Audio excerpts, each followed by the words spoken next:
What do we owe our fathers, and what do they mean to us? Today, we're honoring the strength, love, and sacrifice of good fathers and challenging a culture that too often sidelines, mocks, or tears down what fatherhood really is. Plus, Israel and Iran are at war, the Democrat Party's outrage machine spirals further out of control, and a letter to people who still refuse to use the Oxford comma that I shouldn't have to write. All that today on the Restless Signal.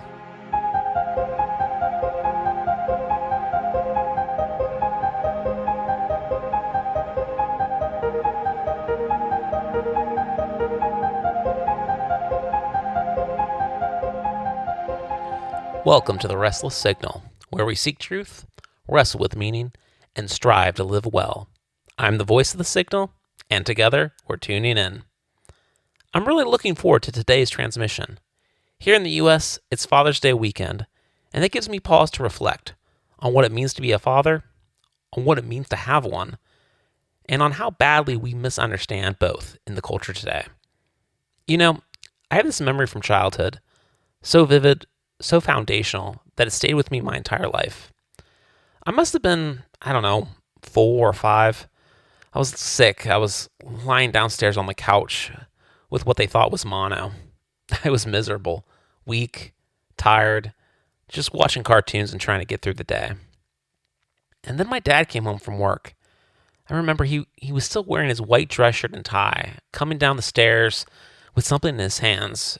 Turned out to be a stuffed animal, a blue dinosaur, a diplodocus, with a little red handkerchief tied around his neck. And he didn't just hand it to me. He knelt down and gently nestled into my arms and asked how I was feeling. And I'll tell you, despite being so sick, that moment brought me real joy. It wasn't just a gift. It was that he had thought of me, that he had picked something out specifically for me, that he cared and he showed up, and that brought comfort. That simple act, quiet, tender, strong, became a symbol of what a father is to me. That dinosaur sat on a shelf in my room for years, long after I stopped sleeping with stuffed animals. I never threw it away. It meant something. It still does. Today's episode is about that something. We're going to talk about fathers, what they do, who they are, why they matter, and why we as a society are making a tragic mistake in belittling, ignoring, or outright dismissing their role. We'll start by looking at what good fathers actually bring to a home. Things are not easily replaceable. We'll look at the consequences, real, measurable consequences of a father's absence. And we'll explore the heroic side of fatherhood too. The stories we don't always hear about, the way men sacrifice, protect, provide, and lead. Then we'll zoom out to examine what the society has done to the image of fatherhood, how modern media and social messaging has steadily eroded respect for dads, especially in the home, and how that affects not just men, but women, children, and society itself. And finally, we'll talk about what we can do about it, how to live well in the face of this distortion, how to honor fatherhood, and how to remind men, especially those quietly carrying the weight of a family, that what they're doing matters. This one's close to the heart. I hope you'll stick with me. We hear a lot these days about how families come in all shapes and sizes. And sure, that's true in a superficial sense. But when it comes to outcomes, especially for children, the data is clear. The presence of a committed, engaged father is not optional. It's decisive. And a father's absence is a quiet crisis reshaping lives all around us. Start with this. 1 in 4 children in the United States now lives without a father in the home. That's not a marginal figure. It's a quarter of all American kids. Think about what that means across the generation. And it's not just about emotional longing, though that matters deeply. It's about hard, measurable consequences. According to some studies, 85% of youth in prison come from a father-absent homes. 71% of high school dropouts did too.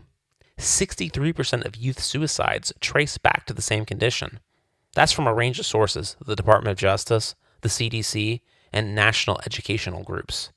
These aren't outliers, they're patterns.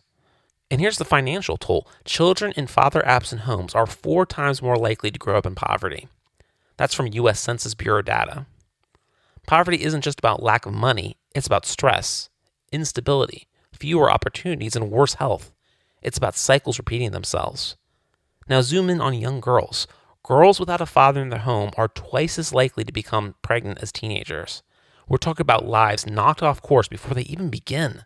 And there's more, dark but essential to face. When a mother's live-in partner is not the biological father, children are 8 to 10 times more likely to suffer neglect or abuse. It's one of the most disturbing findings in family research. And it's not about blaming single mothers.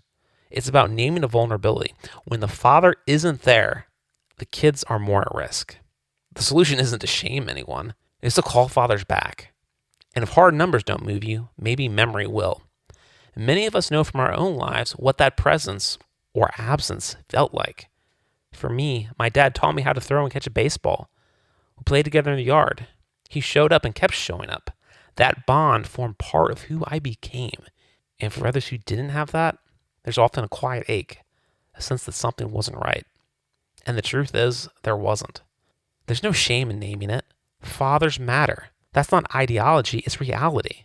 It's written in the data, in the scars, and the silent hopes of children who still believe dad might come back.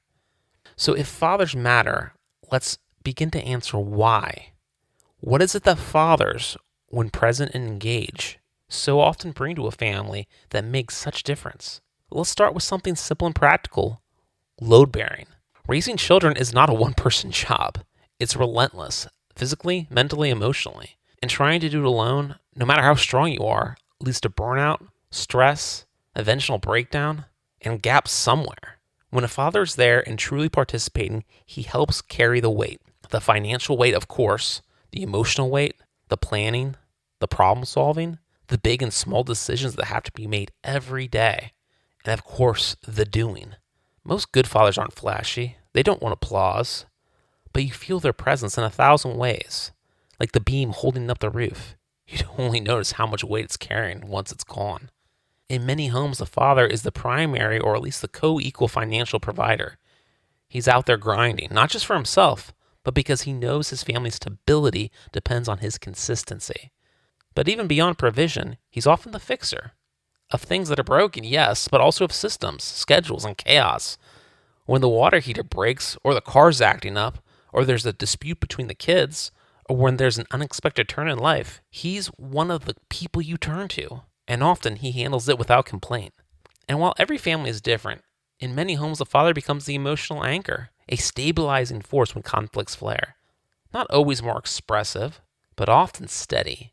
He might not say much, but when he speaks, people listen.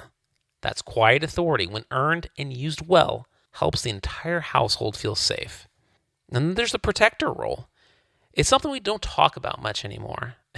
Maybe because we've been lucky not to need it. But everyone knows when something goes wrong, when there's a break-in, fire, a threat to the family, it's the father people expect to confront it.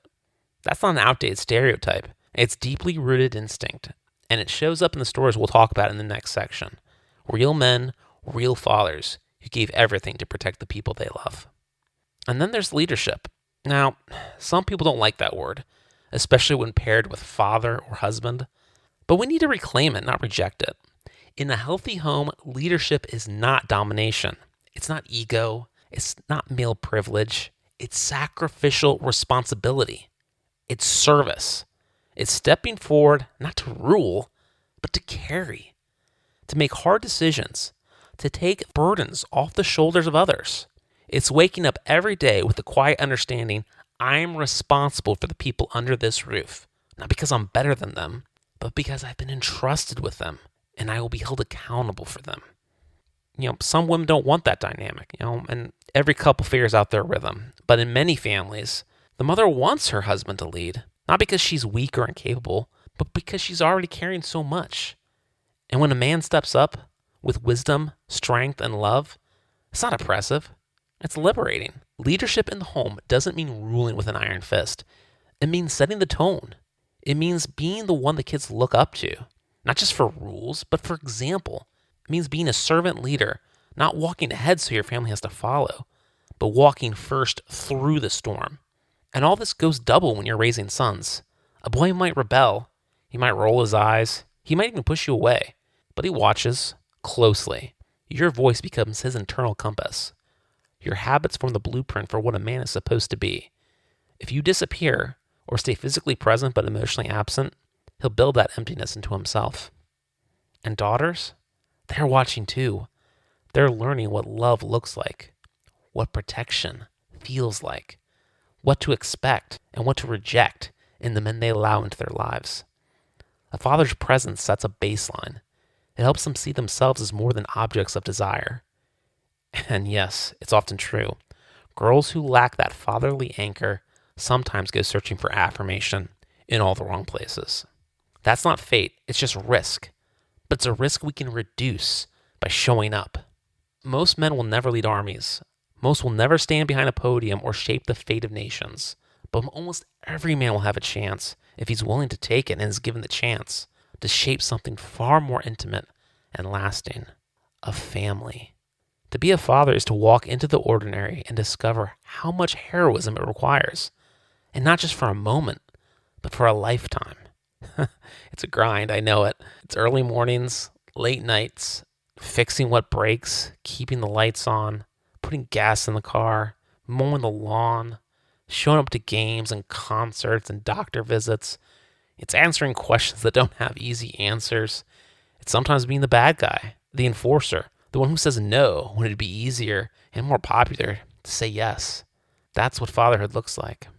And sometimes fatherhood asks for even more than that. Sometimes it demands everything. Let me tell you a few stories. Demetrius Johnson was a father of 3. One night his home caught fire. He got his fiancée and 2 of their children out safely, but his 3-year-old son was still inside. Demetrius ran back into the burning house, found his son, and shielded him by placing him in a closet, saving his life. Demetrius didn't make it out. He gave his life so his son could live. That's not a movie. That's real. That's what fatherhood means to so many men. It's not a job. It's a mission. Or consider Fred Capps, a Kentucky prosecutor and father. One night, a violent man came to his home, someone Fred was prosecuting, intent on harming Fred and his family. A shootout erupted. The intruder was killed, and Fred was mortally wounded. He died saving his wife and children. Then there's the story of Fred Pepperman, a father of 5 daughters from Georgia. In 2019, while on a family trip to Florida, his youngest daughter, Grace, only 16 years old, got caught in a rip current. 2 of his older daughters, Olivia, 20, and Catherine, 24, swam out to rescue the younger girl, but they also got caught in the current. Fred didn't hesitate. He ran into the surf and swam out to them. Catherine called out, "Daddy, help me." And the last words he ever spoke to her, "I got you." Fred did everything he could to help them stay afloat and fight their way back to shore. Witnesses say he was in the water for over 20 minutes, making sure the girls got to safety. But the effort cost him everything. Once the girls were back on land, Fred collapsed in the surf and later died from exhaustion and cardiac arrest. No fame, no cameras, just a father who heard his daughters cry for help and answered, and gave everything to make sure they lived. I got you. It's hard to imagine a better summary of what father is supposed to be. And then there are stories that will leave you speechless. In the UK, a man named Alan Hogg lost his 9-year-old son Connor in a tragic car accident. Weeks later, Alan took his own life because, in his words, he didn't want his son to be alone. Now, let me be clear, suicide is never the answer. It's a tragic and disordered response to grief. But what it reveals is something we rarely acknowledge in our society: the profound, consuming depth of a father's love. A love that can be every bit as fierce, tender, and boundless as a mother's. And in Alan's case, a love that completely broke him. He died still trying to act as a protector, even in death. It's not something to emulate, but it's something to reflect on, because it reminds us that fathers don't just provide, fix things, or enforce discipline. They love, deeply, quietly, sometimes even desperately. These stories aren't just one-offs. They are the visible edge of an invisible truth. Every day, millions of men quietly give their lives for their families. Not a single fiery moment, but one piece at a time. Through sacrifice, through perseverance, through love expressed in action. That's what makes a fatherhood not just a role, but a calling. A daily chance to be a hero, not for glory, but for someone else's good. Let's not forget that. Let's not diminish it. Let's not let a lazy culture make it into a punchline. Fatherhood is not optional, and when it's done well, is one of the most noble and beautiful things a man can do with his life. Let's shift from the truth about fatherhood to the lie, the one our culture keeps repeating. Because while the lived reality of fatherhood is often sacrificial, essential, and full of quiet strength, the cultural messaging we absorb every day tells a different story, one that belittles men, one that sidelines fathers, one that hurts everyone. And that lie isn't always loud. It's often disguised as humor. It's slipped into commercials, sitcoms, social media posts. It's the, "Aw, dad tried" meme. It's the bumbling father who can't change a diaper. It's the husband who's just another kid in the house, clueless and outmatched. It's funny until it isn't. Because when that message gets repeated across decades in every medium, it reshapes how we think. It changes expectations, it distorts relationships, and it undermines the very structure that makes strong families possible. So let's walk through how this cultural lie shows up and what it costs us. First, we could talk about the disappearing father, the quiet erasure. In more and more popular media, the father is just gone. Not dead, not working late, just not there. Unexplained, unnecessary. It's not even that he's failed, it's that he's irrelevant. The quiet erasure sends a loud message. A mother and her kids are the whole story. Dad is optional. But fatherhood is not a spare part, it's a pillar. And removing that pillar, casually, silently, says something toxic to children and to men. You don't matter. We can honor single mothers and still say this: kids deserve fathers, not just in biology, but in presence, in love, in formation. The next is the boss and the passive husband, a false model of leadership. And when the father is present, he's often shown as passive, especially in marriage. You've heard the lines, "She's the real boss." "Happy wife, happy life." "He knows who wears the pants in the family." Those are meant to be funny, and sometimes they are. But underneath the chuckle is a slow-forming script. The men are not the leaders in their home. That leadership is something to be embarrassed about. That submission to your wife, whether it's in decision-making, parenting, or values, is a virtue, even when it's a facade. And let's be honest, most women don't actually want that. They may say they're the boss, but they don't want a husband who's spineless. They don't want a man they have to drag along behind them or manage like a fifth child. They want a partner who shows up, carries weight, and makes decisions with clarity and with care. And men, they might laugh along, but many are simmering under the surface. They feel displaced, shrinking, and they know they weren't made for that. Because the truth is, good leadership isn't domination, it's service. And when we strip fathers of the ability or the permission to lead, we're not liberating women, we're burdening them, and we're robbing men of one of their most sacred roles. Beyond the leadership dynamic is the attack on competence. The idea that dads are just bad at things, bad at parenting, bad at nurturing, bad at handling chaos, bad at knowing what to do. He doesn't know what grade his kids are in. He can't cook a meal. He can't even pack a lunch without the kids calling mom. This isn't true, of course. Most dads I know are deeply competent, especially when it comes to protection, provision, fixing things, or teaching life lessons. They bring emotional ballast. They bring steadiness. They often serve as the pressure release valve in the home when emotions run hot. But the story we tell says otherwise. And that story, told over and over, makes men believe they're worse at this than they really are. And it makes women believe they're better off without male input. Both are lies, and both do damage. We used to tell different stories about fathers. Not perfect stories, not fairy tales, but stories that showed fathers as essential. Flawed, yes, but honorable. Not just present, but needed. Men who taught, protected, provided, and led. Men who were respected, not laughed at. Men whose love didn't have to be loud to be real. Take Charles Ingalls from Little House on the Prairie. Charles was the kind of father who led with quiet authority. He didn't bark orders. He lived them. He worked with his hands, built his home, put food on the table. He wasn't rich, but he was never poor in virtue. He was tough when the moment called for it, stern when needed, but always fair. You saw him helping his daughters with their schoolwork, teaching them right from wrong, lifting them with affection while grounding them with moral clarity. And you saw him respect his wife, Carolyn. They were partners, But Charles was unmistakably the head of the household, not because he dominated her, but because he carried the weight of responsibility and she trusted him to bear it. He wasn't perfect. He failed sometimes. And when he did, he owned it. But he didn't give up. He never ran. That's strength. Or take Uncle Phil, Phil Banks, from The Fresh Prince of Bel-Air. A successful judge, a strong husband, a firm but loving father. He had high expectations, but a deep well of patience. He didn't have to raise Will. He chose to. And in doing so, he showed that fatherhood isn't just biological, it's moral. It's stepping in where someone else stepped out. When Will's biological father flaked, he stepped in and became what a young man needed: a rock, a protector, a father. He didn't always get it right, but his leadership, his authority, his presence, it grounded the whole family. And Vivian, his wife, wasn't diminished by that. She was strong too, but she respected her husband's leadership because it wasn't about ego, it was about love. That's the vision we used to hold up. Fathers with gravitas, dignity, a moral spine. The kind of men who could be stern without being cruel, vulnerable without being weak, and protective without apology. But that's not what we see now, is it? Let me give you a few examples. We got Ray Barone in Everybody Loves Raymond, a man-child hiding in his own house, ducking conflict, emotionally checked out, always retreating from leadership. He's funny, but he's not admirable.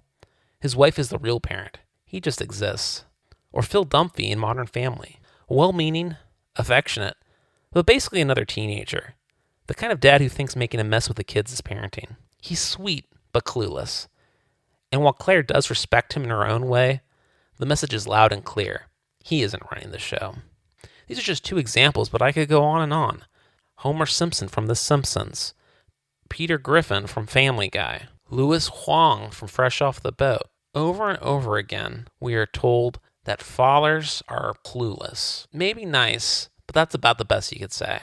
Again, I'm not saying we have to be humorless about this. These shows can be funny. I've laughed at Phil Dunphy's antics, and I enjoy Ray's sitcom disasters. And yes, there are dads out there that have elements of that to them. Guys who are awkward, who get it wrong, who are a little silly. That's okay. I understand that these can be caricatures. But when that becomes the dominant narrative, when the only dad we see is the loser dad, the buffoon, the extra kid in the house, then we've gone from comedy to cultural programming. Because repetition shapes reality. It tells boys, don't bother stepping up. No one expects it of you. And even if you try, you won't do it well. It tells girls, don't trust a man to lead. He won't know what he's doing. And you're strong enough without him. And it tells men already doing their best, you don't matter. Your leadership is a joke. Your contributions are replaceable. That's just a bad message. It's a corrosive one. And it doesn't reflect real life. Most fathers I know are not Phil Dunphy. They're not helpless or checked out. They're working long hours, coming home tired, fixing broken faucets, sitting through baseball practice, helping with homework, and trying, sometimes imperfectly, to lead their families well. They're not jokes. They're heroes. But we don't treat them that way. We hand them a Father's Day card with a golf joke or a fart pun and call it a celebration. We laugh at their competence on TV, even when they're the ones holding the family together in real life. And we let the slow drip of mockery seep into our assumptions about who men are and what they're for. And let me tell you something that might sting a little. This hurts everyone. It hurts kids because they learn that dad isn't someone to admire, but someone to roll their eyes at. It hurts mothers because even when they're strong, they're not meant to carry the whole weight of the family on their own. And if you've ever had to, you know it's exhausting. And it hurts men because it tells them they can't be what they're actually called to be. Strong, sacrificial, honorable leaders who serve their families, not with domination, but with devotion. And even if there weren't any consequences, even if this cultural lie had no visible fallout, we should still ask, why would we want to live this way? Why would we want to live in a world that laughs at the most sacred role a man can have? Why would we build a society that gaslights men out of fatherhood, treating it like a burden, a joke, a relic, when it's the very thing that can hold a crumbling culture together? And if you're a woman, I'd invite you to flip the script for a second. Imagine you were told across almost every show, almost every ad, almost every sitcom, almost every joke for decades that your most important role as a woman was pointless, that your competence as a mother was laughable, that your love didn't matter, that your presence was optional. How would that feel? Exactly. So maybe it's time we started telling the truth again about fathers, about their worth, about their strength, about how deeply they love, how much they carry, and how desperately we need them.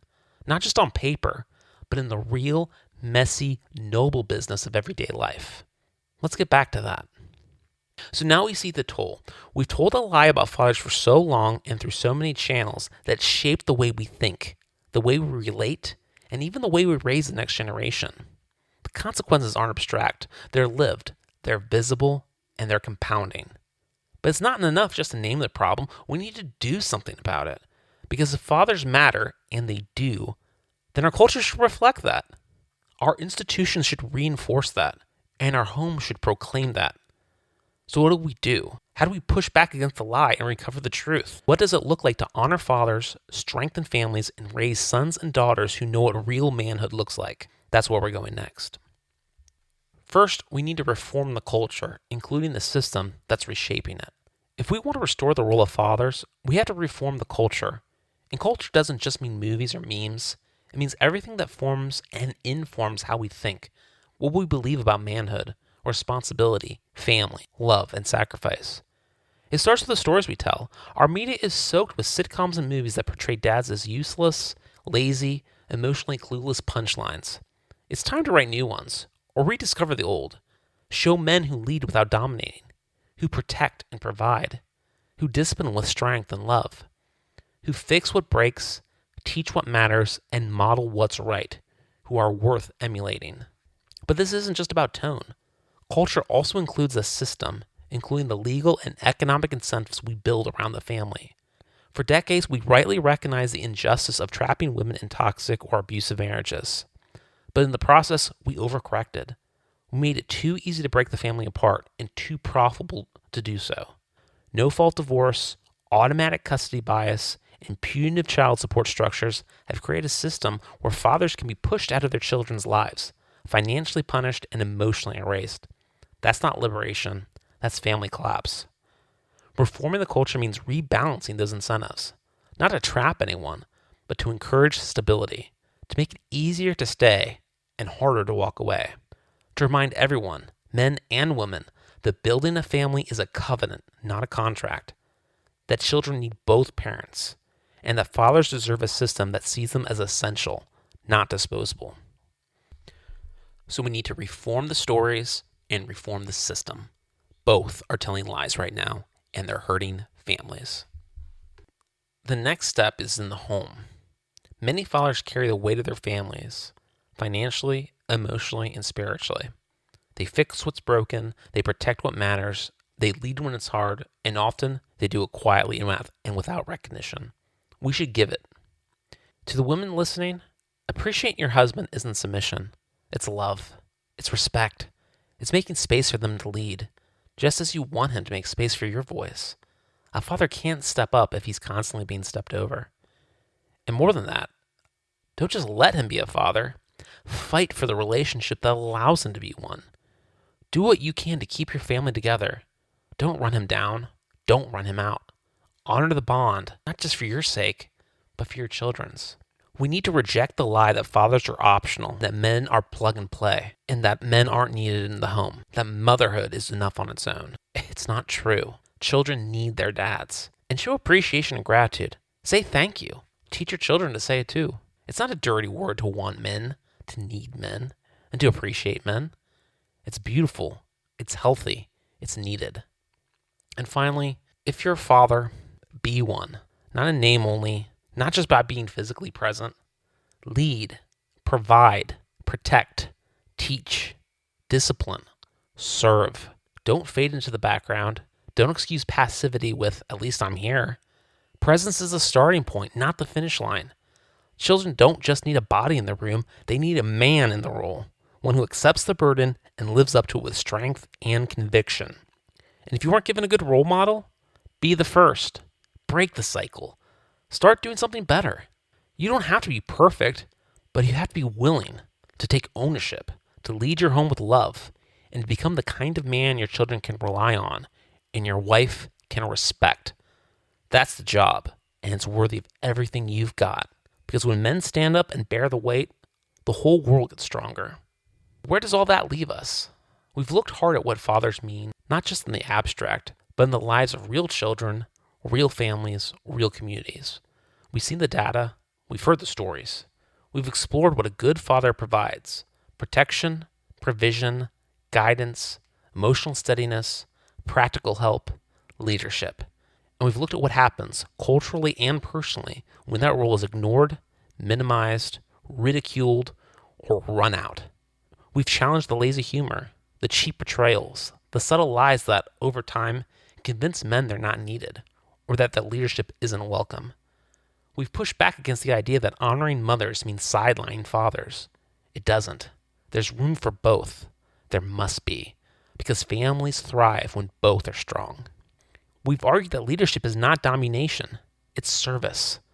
That fatherhood isn't about perfection, it's about presence, effort, and love. That men, at their best, are not threats to be managed or jokes to be tolerated, but anchors to be trusted. They carry the burden so others don't have to, and often they carry it quietly. And that brings me back to my father. Earlier I shared a memory from childhood, a memory that meant the world to me. But that wasn't just a one-time gesture from a young dad. That's who he still is. Today, I'm a man with children of my own, and my dad is still here, still showing up. He coaches my kids' baseball teams. He babysits when we need help. He steps in with a calming word when the house is in chaos. He helps me discipline my children when I'm too tired or too frustrated to strike the right tone. He fixes the things I can't. He helps me think through hard problems at work. He's a wise counselor, a steady hand, a good man.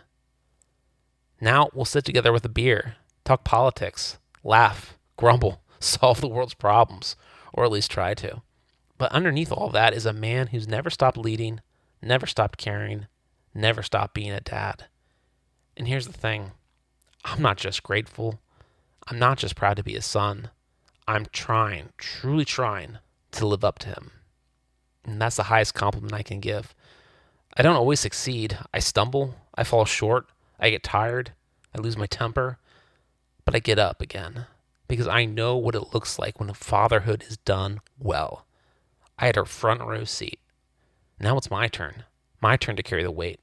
My turn to be the anchor for my family. My turn to love them like he loved me. With consistency, sacrifice, strength, and gentleness.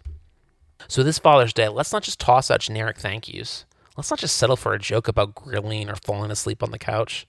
Let's tell the truth. Fatherhood is a sacred calling, a heroic one that doesn't always get applause, but holds up the world anyway. Let's honor the fathers who show up, who stay, who lead with quiet strength. Let's encourage them. Let's thank them. Let's remind them that they matter, not just to their children, but to the world. And for the men listening, don't believe the lie that you're expendable, that you're a background character in your own home, that your strength is outdated or your leadership unwelcome. You're needed now more than ever.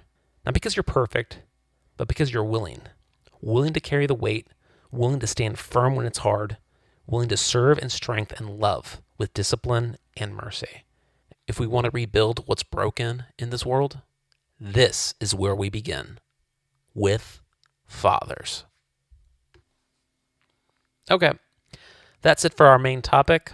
Let's turn to the bulletin. This week, several news stories emerged that, while seemingly unrelated, revolve around a common theme of rising political tensions on unrest. So let me talk through those stories and then I'll give you my take. First, in Los Angeles, protests against U.S. immigration and customs enforcement turned violent. Demonstrators clashed with police, vandalized property, and gathered outside federal buildings chanting slogans critical of law enforcement and border enforcement agencies. The protests were marked by confrontational behavior and resulted in police responses.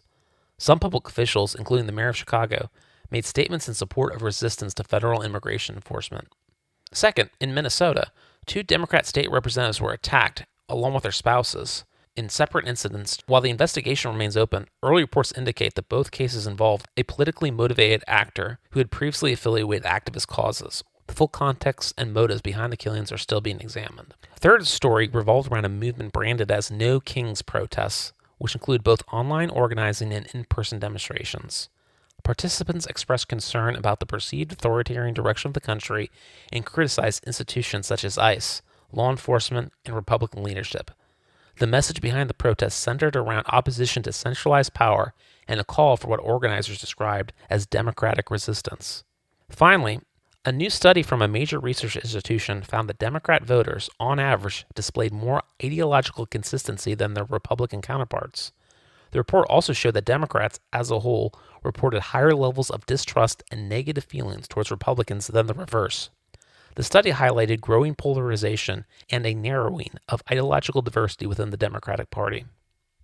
So my take. This is the fire they fed. Democrats own this. All of it. For years, Democrat leaders and activists have told their base that Republicans aren't just wrong, they're evil.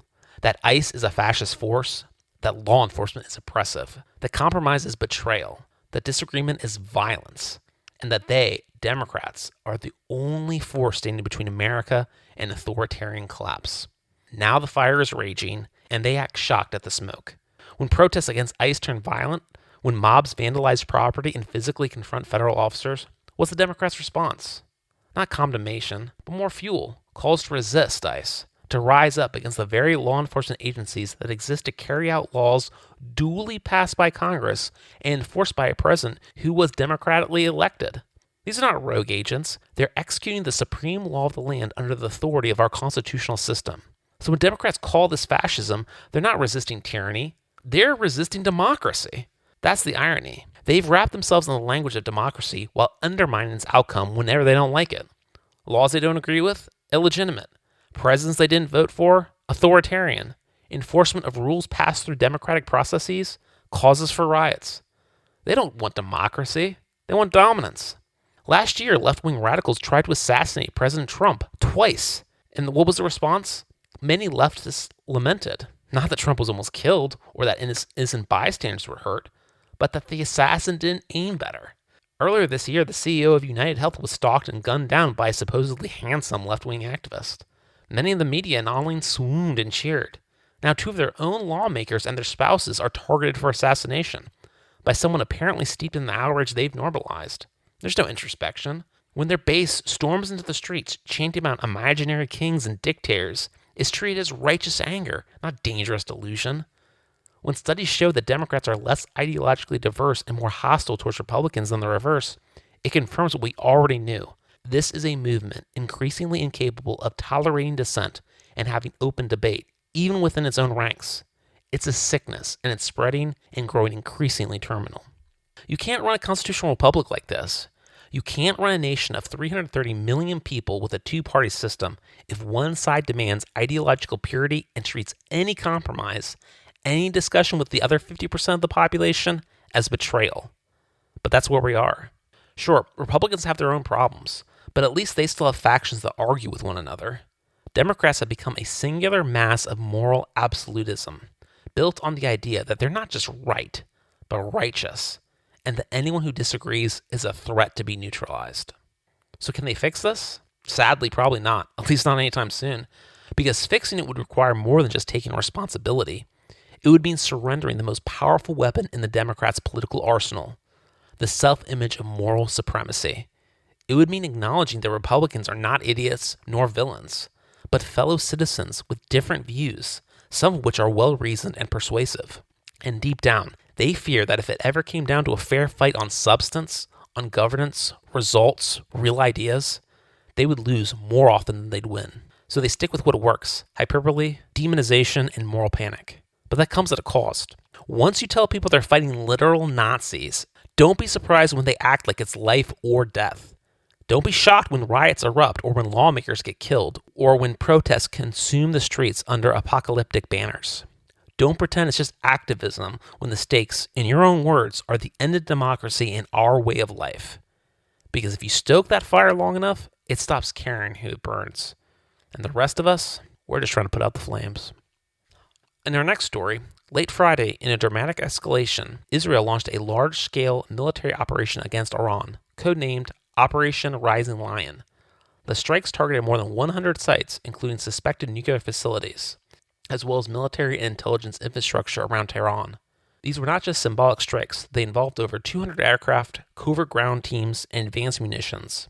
Iranian media reported at least 78 deaths, including civilians and senior military officials, and hundreds more injured. In response, Iran fired a barrage of drones and missiles at Israel. Most were intercepted, but some got through, reportedly killing 3 and injuring dozens more. International actors from France to China called for de-escalation, while markets reacted with increasing volatility and oil prices jumped. My take: I'm not sure what to make of this yet, and I think we should be careful before jumping to conclusions or waving flags. But I have questions. First, why now? We've known about Iran's nuclear aspirations for decades. Israel and the West have been repeatedly sounding the alarm. So what changed this week? What new intelligence transformed this from a long-standing threat to an imminent one requiring immediate military action? If there's a case to be made, it hasn't been made publicly to my satisfaction, and I think we're owed that. Second, can this even work? Israel has struck Iran before, but Iran's nuclear program is buried, literally. Airstrikes may slow them down, but can they stop it? If they just keep rebuilding deeper underground, what have we accomplished? Without boots on the ground, which I do not support at this time, is this strategy realistic? Third, what's the American interest here? I've yet to see a compelling case that it's our immediate national security interest. Yes, Iran is hostile. Yes, Israel is an ally. But we need to be clear-eyed about this. Are we prepared for potential escalation? What do we gain? I'm open to hearing the rationale, but I don't think it's been made clearly yet. Fourth, we have our own crises. Our southern border is overwhelmed. Our major cities are in chaos right now. Protesters are blocking highways, ICE offices are under siege, and law enforcement is retreating from public spaces. The American homeland is not stable, and that's not an exaggeration. So maybe, just maybe, we should restore order here before opening a new theater of war overseas. I'm not reflexively anti-intervention, but I am against launching foreign campaigns while our own foundations are cracking. And finally, let me just say this. Support for our allies doesn't mean being manipulated by them. Israel is an ally, but the tail cannot wag the dog. We're a superpower with our own interests, our own people to protect, and our own priorities to sort out. And right now, that means securing the homeland, not getting dragged into a war we haven't clearly justified to the American people. And for our final bulletin story, earlier this week, Senator Alex Padilla of California was briefly detained by security during a press event where Secretary of Homeland Security Kristi Noem was delivering remarks. Padilla attempted to enter the press area, but lacked the required event credentials. Although he verbally identified himself, security personnel, who did not recognize him and repeatedly asked him to step back, ultimately restrained him momentarily. He was released shortly after without arrest, and no charges were filed. In the aftermath, numerous Democrats in Congress seized on the incident, releasing statements on social media and from the House and Senate floors expressing outrage and concern. Some described the event as a chilling sign of political escalation, authoritarian behavior, or intimidation of elected officials. The story quickly spread across partisan media channels, gaining traction as another supposed example of creeping fascism on the right. My take: this is just another example that we are governed by absolute morons. Let's review the actual situation. Senator Padilla didn't have visible credentials. He tried to push his way towards a restricted area where Secretary Noem was speaking. He wasn't on the schedule. He wasn't expected. He had no identification visible. Security told him to stop, and he didn't. The footage I saw, he was kind of pushing them. So they restrained him briefly and then released him. No charges, no violence, no fascism. That's not authoritarianism. That's basic event security. It's exactly what would happen to anyone else behaving the same way. In today's climate, honestly, it would have been gross negligence not to respond. We're living through a surge in political violence. Just last year, as I said earlier, there were 2 attempted assassinations on Donald Trump. And in the first segment of this very bulletin, we talked about 2 sitting legislators who were attacked. We've seen riots outside of federal buildings, mobs blocking highways, and elected officials openly calling for resistance against ICE and law enforcement. The Secretary of Homeland Security is a high-value target. If someone without credentials starts pushing their way towards her, whether he's a senator or a stranger, security doesn't have the luxury of guessing motives. They did their job, full stop. And yet, what did congressional Democrats do? Seized on it, made it a spectacle, rush to social media and the chamber floor to deliver breathless statements about fascism, suppression, and the death to democracy. And the irony, these are the same people who've spent years calling Republicans literal Nazis. Not just bad or wrong, Nazis, fascists, threats to the Republic. Okay, so let's play this out. If you really believe that, if you thought the United States was sliding into a fascist dictatorship, then why is this your breaking point? Why is a brief, professional, and justified detention of an uncredentialed man suddenly too much to handle? I mean, shouldn't this behavior be totally expected of Nazis and fascists? In fact, last I checked, Nazis murdered millions of people. Shouldn't this be the least of your problems right now?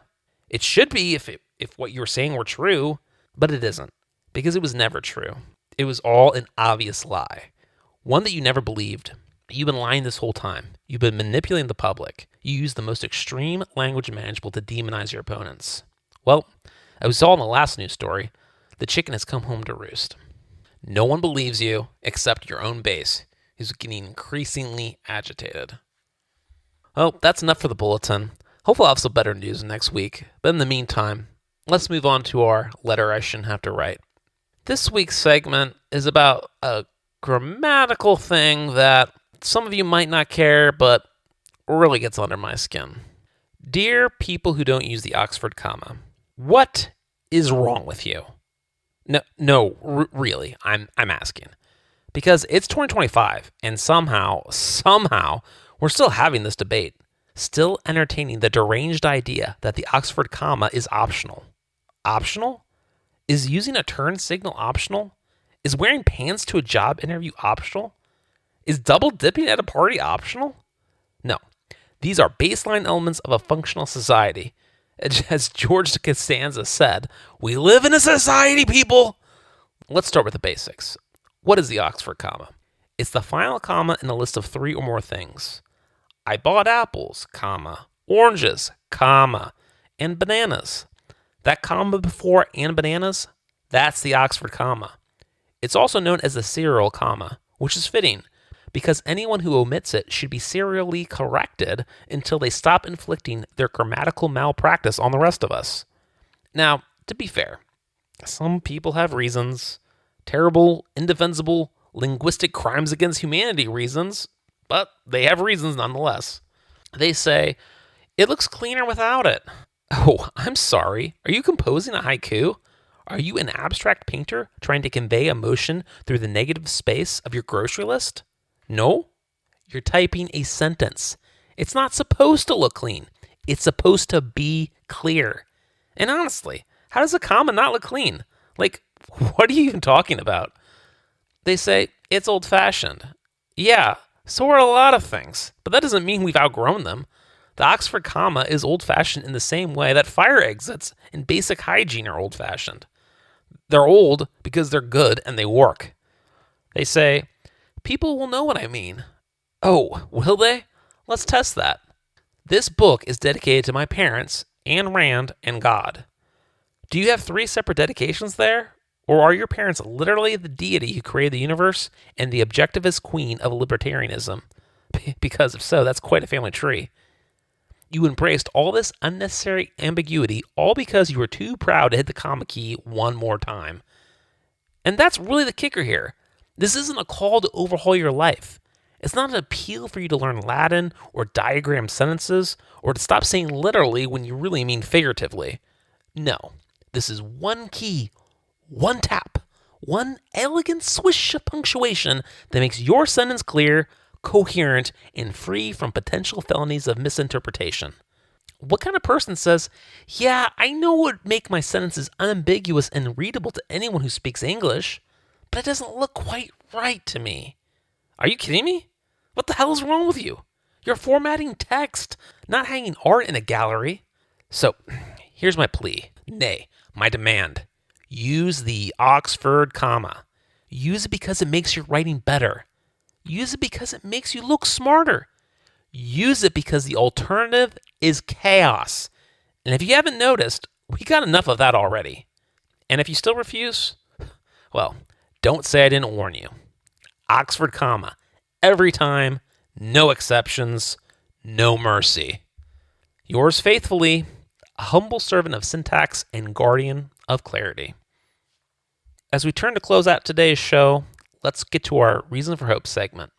This week's Reason for Hope comes from a small town in Iowa where a quiet life of steady service received the recognition it never asked for, but deeply deserved. His name is Orville von E. Wagen. He's 107 years old. He left school in the 1930s, 8th grade, to help on the family farm during the Great Depression. When the war came, he served in the U.S. Army. Afterward, he and his wife ran a small appliance store in Lakeview, Iowa. That's it. No fame, no fortune, no viral videos or highlight reels. Just work, duty, a quiet, decent life. And nearly a century later, in a gymnasium filled with young graduates, Orville von E. Wagen was awarded an honorary high school diploma.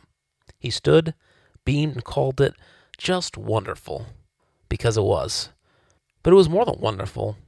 It's a reminder. You don't need to be famous. You don't need to be rich. You don't even need to be especially well educated.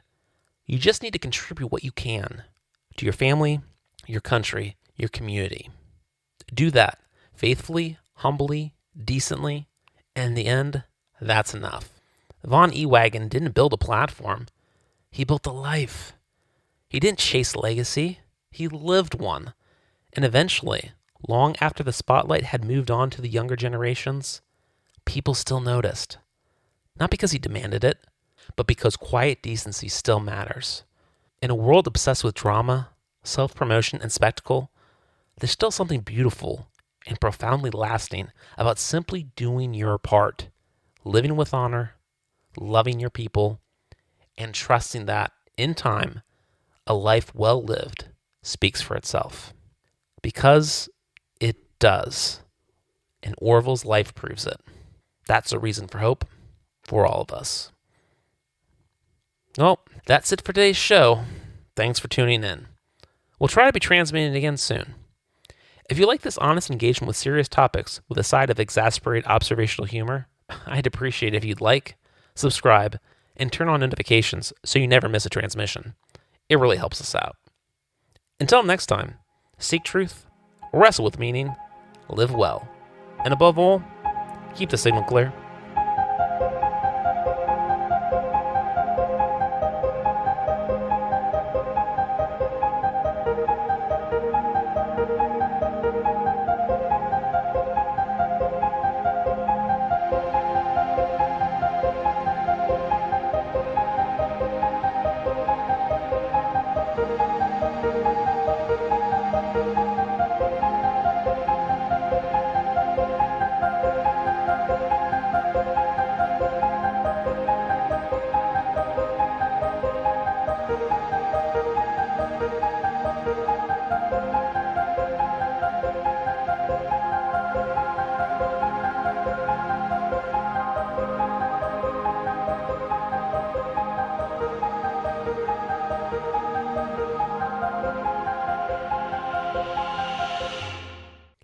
You've been listening to the Restless Signal podcast, copyright 2025, all rights reserved.